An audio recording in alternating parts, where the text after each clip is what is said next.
Malam itu makannya cuma kolak. Bayangkan bertahun-tahun makan kolak untuk mempertahankan hidup. Tapi bagaimana cerita tentang Untung Soekarti? Ini dia, liputan dari tim Kikendi.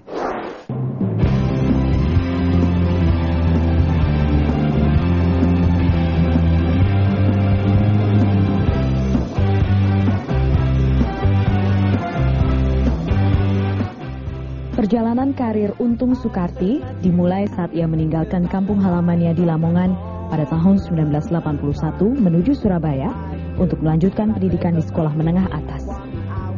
Cita-citanya untuk menjadi seorang guru membuatnya harus bekerja sebagai office boy di Harian Jawa Pos Surabaya demi biaya sekolah hingga tamat SMA. Untung pun memutuskan untuk bisa melanjutkan pendidikan di perguruan tinggi. Untuk itu, ia rela gaji sebagai office boy dipotong untuk biaya kuliahnya di jurusan Administrasi Negara Universitas 17 Agustus 1945, Surabaya. Karirnya meningkat secara perlahan namun pasti. Dari sekedar pelayan kantor, meningkat menjadi staf administrasi iklan, tenaga pengaduan, dan staf redaksi Jawa Pos, hingga staf bagian pemasaran majalah Tempo. Inilah titik perubahan terbesar karir Untung Soekarti. Prinsip untuk tidak pernah menolak tugas dan menjalani secara sungguh-sungguh setiap tanggung jawab membuat karirnya melejit cepat. Selama 2 tahun memimpin pemasaran majalah Tempo, oplah majalah Tempo di Surabaya mengalami peningkatan drastis dari 9.000 menjadi 22.000 eksemplar.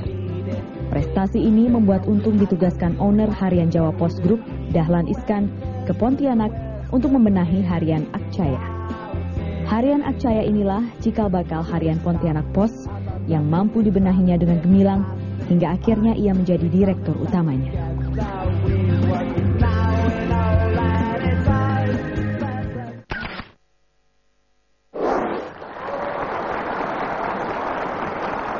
Kalau dilihat karir Anda, tadi Anda kan bilang Anda mulai dari pesuruh, hanya lulusan SMP.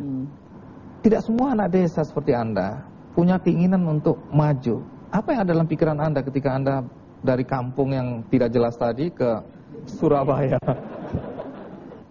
Saya melihatnya begini, bahwa hidup ini sudah begitu keras di kampung, ternyata di Surabaya juga jauh lebih keras. Dan ini memang tantangan bagi saya untuk tetap harus bisa lebih maju daripada di kampung. Saya juga tidak mau pulang kalau saya tidak berhasil di Surabaya. Itu tekad saya. Ya. Anda kan lulusan SMP.